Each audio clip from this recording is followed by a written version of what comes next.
अरे बहू की कार आ गई, जल्दी करो, कहाँ चले गए सब? बहू को गाड़ी से उतारो। लड़कियों कहाँ मर गई? आरती का थाल ले आओ जल्दी। अरे धान का कलश कहाँ रख दिया? मेरे बिना किसी से एक काम भी ठीक से नहीं होता इस घर में। हाँ। अनुश्री हड़बड़ाहट में बोलती जा रही थी, लेकिन अपनी नई नवेली बहू नव्या के गाड़ी से उतरते ही वह चुप हो गई और उसकी आरती उतारने लगी। बहू अब ये कलश गिरा दो और अंदर आ जाओ। नव्या ने कलश गिराया और अंदर आ गई। नव्या इतना बड़ा घर देखकर हैरान हो गई। इतना बड़ा घर तो उसने केवल टीवी पर फिल्मों में देखा था। ऐसे क्या देख रही हो बहू? क्या हमारा घर पसंद नहीं आया? नहीं मम्मी जी, मैं तो बस वो। कोई बात नहीं बहू, दीप तुम्हें सारा घर दिखा देगा। माँ, अब इसे इसी घर में तो रहना है, आराम से देख लेगी। अभी तक सब ठीक था, लेकिन घर में एक शख्स ऐसा था जो हमेशा इस घर की खुशियों को ग्रहण लगाना चाहता था। वो थी दीप की चाची माया। देखो जिज्जी, ऐसी ही होती है गरीब घर की लड़कियां। अपने घर तो 4 बारातियों को खाना भी नसीब नहीं हुआ, और यहाँ आंखें फाड़ फाड़ कर ऐसे देख रही है जैसे किसी तबेले में आ गई हो। तुम भी क्या माया बेकार की बातें करती हो? अरे वो गरीब होगी मायके में, लेकिन यहाँ नहीं है। आए हाय मेरी भोली भाली जिज्जी, कहीं ऐसा ना हो कि किसी दिन बोरिया बिस्तर बांध कर खिसक ले और आप हाथ मलती रह जाएं। ये गरीब लोग बहुत ही चालाक किस्म के होते हैं। ये जितने ज़मीन के बाहर होते हैं ना, उतने ही ज़मीन के अंदर होते हैं। हाँ, मेरा तो समझाने का फ़र्ज़ था, बाकी हमारा क्या है, हम आज नहीं तो कल चले ही जाएंगे। किसे पता था कि माया की बात अनुश्री के दिमाग पर इतना गहरा असर छोड़ जाएगी। माँ जी, अब रसोई के सारे काम मैं करूँगी, बस आप अब आराम करेंगी। अब मेरे रहते आपको रसोई में आने की कोई ज़रूरत नहीं है। अनुश्री को ये बात खटक गई। वह सोचने लगी, बहू तो बहुत चालाक है, सबसे पहले रसोई पर ही कब्जा करना चाहती है। ऐसे तो ये एक दिन पूरे घर पर कब्जा कर लेगी। नहीं, मैं ऐसा नहीं होने दूंगी। अरे नहीं बहू, तुम्हारे आते ही क्या मैं सारी जिम्मेदारी तुम्हारे ऊपर डाल दूं? फिर भी नव्या ने धीरे धीरे रसोई और घर का सारा काम संभाल लिया था। नव्या की घर में पास पड़ोस में सभी तारीफ करने लगे, जो अनुश्री को अखरने लगा। कुछ दिनों बाद माया का फिर आना हुआ। बहू के क्या हाल है जिज्जी? सेवा पानी तो करती ही होगी आपकी। बहू तो बहुत चालाक है छोटी। अरे गरीब घर की इसीलिए लाई थी कि जैसा कहूंगी वैसा करेगी। करती भी है, लेकिन है मीठी छुरी। अपनी मीठी बोली से सबको अपने वश में किया हुआ है। हाँ, दीप के पापा तो इसके खिलाफ एक शब्द नहीं सुनते। कुछ करो जिज्जी, कहीं ऐसा ना हो कि एक दिन इस घर पर बहू का ही राज हो और आप एक कोने में पड़ी रहो। हाँ, कुछ तो करना ही पड़ेगा इसका। क्यों ना इसे चोरी का इल्जाम लगाकर घर से निकाल दूं, तभी पीछा छूटेगा। बहू, मैं 2 दिन के लिए अपनी बहन के यहाँ जा रही हूँ, घर का ख्याल रखना। जब 2 दिन बाद अनुश्री वापस लौटी तो उसने कहा, बहू जल्दी आओ, मेरा यहाँ कहीं हार नहीं मिल रहा। कहीं रखकर भूल गई होंगी माँ जी। हाय मेरा पुश्तैनी हार, कहीं मेरे बाद अपने मायके तो नहीं भेज दिया। वैसे भी तुम जैसी गरीब लड़कियां क्या जाने उस हार की कीमत। नव्या बहुत दुखी हुई। उसने अनुश्री को बहुत भरोसा दिलाया कि उसने हार नहीं देखा। कुछ दिन बाद अनुश्री ने कहा, अरे बहू, ये क्या तुम साड़ी में लिपटी रहती हो? कुछ मॉडर्न कपड़े पहना करो। और ये इतनी लंबी चोटी, सब मुझे ही कहते हैं कि क्या अनुश्री बिल्कुल गंवार बहू ले आई। तो मैं क्या करूं मम्मी जी? जैसा आप कहोगी मैं वैसा ही करूंगी। ये बालों की कटिंग करा लो, कुछ स्टाइलिश कपड़े पहनो। अच्छा दिखाती हूँ, मैं बहुत पहले लेकर आई थी कि ये मेरी बहू को दूंगी, लेकिन तुम खैर छोड़ो, ये पहनो। ये तो बहुत छोटे हैं माँ जी, पर आप कहती हैं तो पहनने तो पड़ेंगे ही। नव्या बेचारी ने सास का आदेश मानते हुए बाल छोटे करा लिए और वो कपड़े भी पहन लिए। अनुश्री मन ही मन सोचने लगी, ये तो सचमुच ही बेवकूफ है।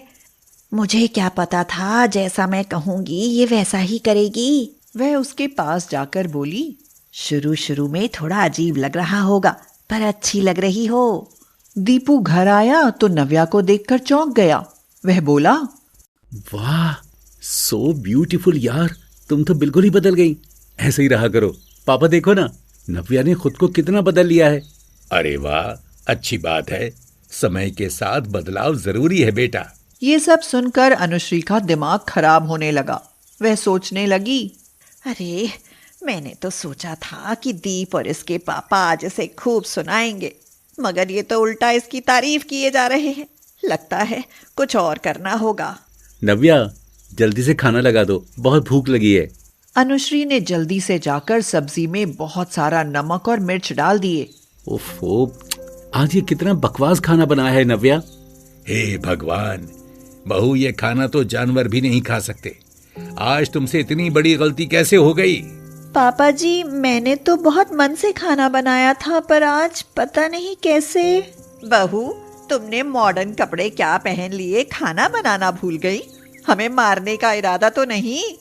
नव्या बहुत परेशान थी कि आज उससे इतनी बड़ी भूल कैसे हो गई। उसने फटाफट दूसरा खाना बना दिया। बहुत चालाक बनती है ना। मैं भी देखती हूँ इस घर में मेरी जगह कैसे लेती है। हाथ पैर तोड़कर एक कोने में ना बिठा दिया तो मेरा नाम अनुश्री नहीं। हाँ। नव्या छत पर कपड़े सुखाने गई थी, तभी अनुश्री ने वहां साबुन का पानी गिरा दिया। इससे पहले कि नव्या नीचे उतरती, सुधीर वहां से गुजरा और धड़ाम से गिरा। अनुश्री गिरने की आवाज सुनकर बहुत खुश हुई, लेकिन जब सुधीर को वहां गिरे हुए देखा तो उसकी तो जान निकल गई। वह चिल्लाई, अरे आप कैसे गिर गए? यहाँ आए ही क्यों थे? कहीं लगी तो नहीं? अरे उठाओ मुझे, मेरा पैर गया। लगता है यहाँ साबुन का पानी गिरा है, लेकिन यहाँ साबुन का पानी आया कैसे? अनुश्री अपने किए के लिए पछताने लगी। उसने नव्या को आवाज दी, बहू जल्दी नीचे आओ, तुम्हारे पापा को चोट लग गई, इन्हें हॉस्पिटल ले जाना है। नव्या नीचे आई और सुधीर की हालत देखकर परेशान हो गई। वो दोनों सुधीर को उठाकर ऑटो से हॉस्पिटल ले गई। पता चला कि सुधीर के पैर की हड्डी टूट गई है। ये क्या हो गया आपके साथ? ये सब मेरी गलती से ही हुआ है, लेकिन सजा आपको क्यों मिली? सजा तो मुझे मिलनी चाहिए थी। अरे ये क्या कह रही हो अनुश्री? तुम्हारी कैसी गलती, कैसी सजा? अरे चोट लगनी थी सो लग गई। अपने आप को मत कोसो माँ जी, पापा जी ठीक हो जाएंगे। हम सब हैं ना उनकी देखभाल के लिए। अनुश्री रोने लगी और बोली, बहू तुम्हारा मन कितना अच्छा है। तुम्हें रास्ते से हटाने के लिए मैंने ही वहां साबुन का पानी गिराया था, लेकिन गिर गए तुम्हारे पापा। काश इनकी जगह मैं ही गिर गई होती। क्यों माँ जी, आप मेरे साथ ऐसा क्यों करना चाहती थी? मुझे लगा था कि तुम अपनी मीठी बोली से सबके दिलों पर कब्जा किए जा रही हो। मुझे तो कोई पूछता ही नहीं, इसीलिए जो भी तुम्हारे साथ गलत हुआ था वो मैंने ही किया था। मुझे माफ कर दो नव्या, माफ कर दो। मुझे शर्म आती है तुम पर अनुश्री। हमारी बहू कितनी संस्कारी और भोली है, और तुम्हें लगा वो तुम्हारी जगह छीन लेगी। कितनी खुदगर्ज हो तुम, जो तुमने अपनी भोली भाली बहू के साथ ये सब किया। जान बची सो लाखों पाए, लौट के बुद्धू घर को आए। जो हुआ उसे भूल जाइए माँ जी, बस पापा जी ठीक होकर घर पहुंच जाएं, फिर हम सब कुछ भूलकर अच्छे से रहेंगे। नव्या, तुम सचमुच ही बहुत भोली हो। तुम्हारे मन में जरा भी मैल नहीं है। तुम बहुत अच्छी हो बहू। अब मैं किसी की बातों में नहीं आऊंगी। मेरी अच्छी माँ जी। और फिर वो दोनों सास बहू प्यार से रहने लगी। सरोज गरीबी के दौर में अपने दोनों बेटों की बिना पिता के परवरिश कर रही थी। सरोज अपने गुजरे हुए पति की तस्वीर के सामने हाथ जोड़कर प्रार्थना करने लगी, सुनो जी, आपके दोनों बेटे बड़े हो रहे हैं, उम्र के साथ उनकी जरूरतें भी बढ़ रही हैं। मुझे इतनी हिम्मत देना कि मैं अपने बच्चों को कोई तकलीफ ना होने दूं। इनमें मेरी जान बसती है, इन्हें हमेशा खुश रखना। अरे माँ, कहाँ हो आप? जल्दी लंच पैक करो, स्कूल के लिए देर हो रही है। माँ, मेरे जूते कहाँ हैं? मेरे जूते नहीं मिल रहे। हल्ला मत मचाओ, बस अभी दोनों को तैयार कर देती हूँ। देर तुम्हें ही नहीं मुझे भी हो रही है। सरोज अपने बच्चों के ही स्कूल में आया का काम करती थी। अजीत और सुजीत बड़े हो चुके थे। पढ़ाई खत्म होने के बाद दोनों नौकरी करने लगे। माँ, अब आपको काम करने की कोई जरूरत नहीं। अब हम दोनों भाई कमाएंगे और आप आराम करोगी। हाँ माँ, आपने हमारे लिए बहुत संघर्ष किया है। आराम तो मैं तब करूंगी जब तुम दोनों की शादी हो जाएगी और बहुएं घर संभाल लेंगी। अगर तुम दोनों में से किसी को कोई लड़की पसंद हो तो बता दो, अब तुम्हारी शादी की उम्र हो गई है। हाँ माँ, मेरे ऑफिस की एक दोस्त है काजल, मैं उससे शादी करना चाहता हूँ। और सुजीत, तू आरुषि के बारे में क्यों नहीं बताता? तुझे भी तो वो बहुत पसंद है ना? तुम दोनों ने तो मेरी चिंता ही दूर कर दी। तुम उनके घर में बात करो और शादी की तारीख पक्की कर दो। मैं शादी की तैयारियां शुरू करती हूँ। थोड़े दिनों बाद सरोज ने दोनों बेटों की खूब धूमधाम से शादी कर दी। काजल और आरुषि, हमारी मम्मी ने हमें बड़ी मुसीबत से पाला है। इनकी आंखों में कभी आंसू नहीं आने चाहिए। भैया सही कह रहे हैं, इनकी बात को तुम दोनों हमेशा ध्यान रखना। कुछ दिन ठीक से गुजर गए, लेकिन कुछ दिनों बाद ही दोनों बहुओं ने अपने रंग दिखाने शुरू कर दिए। माँ जी, अजीत पूरे दिन मेहनत करते हैं, जब पैसे कमाते हैं, और आप पूरे दिन टीवी देखती हो। पता है बिजली का बिल कितना आता है? लेकिन बहू, अजीत की नौकरी लगने से पहले तो बिल मैं ही भरती आई थी। बुढ़ापे में आपसे कौन बहस करे। हाँ। दीदी, ये क्या, आपने अभी रोटी भी नहीं बनाई? मैं तुम्हारी नौकरानी नहीं हूँ। मेरा पति अभी तुम्हारे पति से ज्यादा कमाता है। हाँ।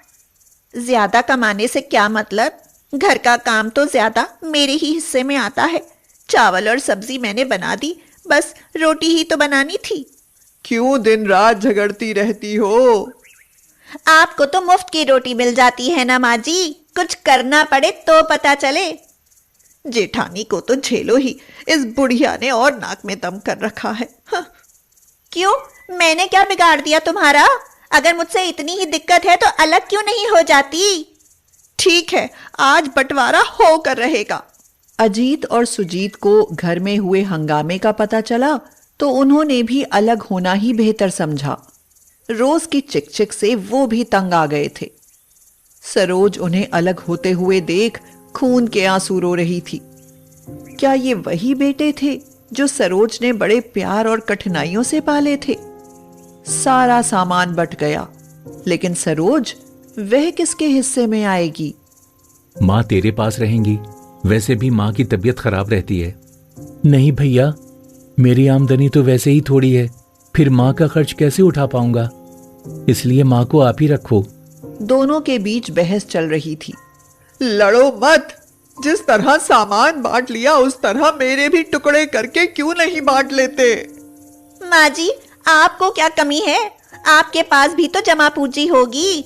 आपने भी तो पूरी जिंदगी आयागिरी की थी, लेकिन यहाँ तो आपसे अपने झूठे बर्तन भी नहीं धोए जाते। मेरी बात सुनो, अगर माँ जी को हमारे साथ रखना है तो इन्हें काम करना पड़ेगा। हाँ, मेरे बस की बात नहीं है इनका काम करना। देख रहे हो अजीत, बहू क्या कह रही है? माँ, तुम लोगों के बीच मैं पिस रहा हूँ। लड़ाई खत्म करने के लिए थोड़ा काम कर भी लोगी तो क्या हो जाएगा? वैसे भी पूरे दिन क्या करती हो? पूरे दिन तो सारे काम में तुम्हारा हाथ बटाती हूँ, और क्या चाहती हो? माँ जी, इसे काम नहीं कहते।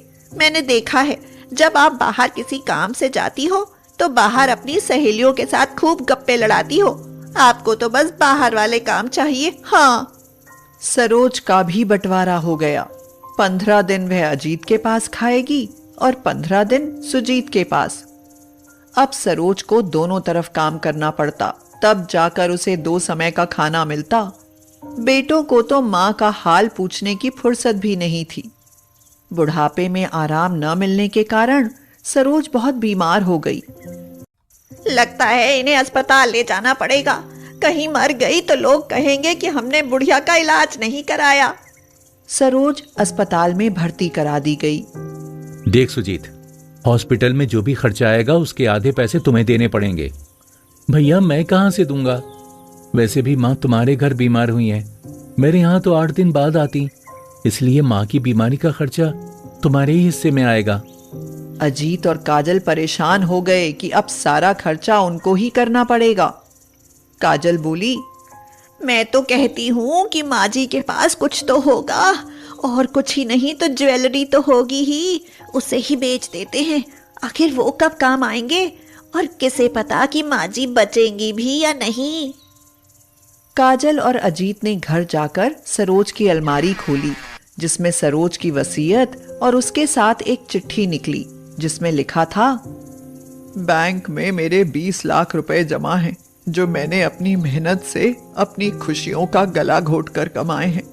मैं जानती हूँ मेरे जीते जी ही मेरी जायदाद और बच्चों की तरह मेरा भी बंटवारा हो जाएगा, इसलिए अपना सब कुछ मैं अपनी बहू और बेटों के नाम कर रही हूँ, ताकि जब उनके बच्चे उनका बंटवारा करें तो वो मेरी तरह अपने बहू बेटों पर आश्रित ना रहें और मेरी तकलीफ महसूस ना कर सके।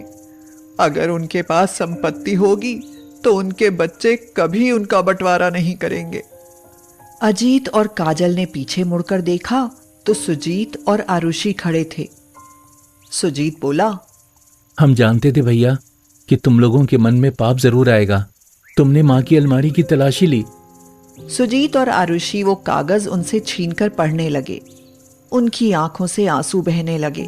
भैया हमने बहुत गलत किया है माँ के साथ। हाँ सुजीत, माँ की वसीयत ने हमें इस बात का एहसास करा दिया। काजल और आरुषि भी रोने लगी। वो सब हॉस्पिटल पहुंचे। सरोज लेटी हुई थी। जाते ही काजल और आरुषि सरोज के पैर पकड़कर रोने लगी। काजल बोली, माँ जी, हमें माफ कर दो। हमने आपको क्या क्या कहा और आपने हमारे लिए इतना कुछ सोचा, अपना इतना पैसा हमारे नाम कर दिया। माँ जी, आपने हमें हमारा भविष्य दिखाकर हमारी आंखें खोल दी है। लेकिन मैंने क्या किया मेरे बच्चों? माँ, हमने आपकी वसीयत के साथ रखी चिट्ठी पढ़ ली है। शायद आप जानती थीं कि हम भटक जाएंगे, लेकिन अब कभी ऐसा नहीं होगा। तुम जल्दी ठीक होकर घर चलो। नहीं बेटा, अब वहां जाने का मन नहीं है। अब मुझे वृद्धाश्रम छोड़ आना। ऐसे बंटवारे से अच्छा है मैं वहीं रहूं। दोनों बेटे और बहुएं सरोज के पैरों में गिर गए और बोले, नहीं माँ, घर चलो, हमें माफ कर दो। हाँ माँ जी, हमें माफ कर दीजिए।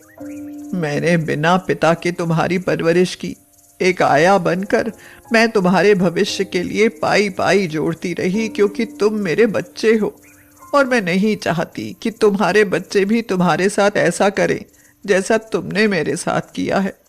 यही एहसास दिलाने के लिए मैंने वो चिट्ठी लिखी थी। मैं खुश हूं कि मेरे बच्चों को समझ आ गई। तो अब घर चले माँ? हाँ, चलती हूँ, लेकिन पहले वादा करो कि अब कभी बंटवारे की बात नहीं होगी और हम सब मिलकर रहेंगे। हाँ, हम वादा करते हैं माँ।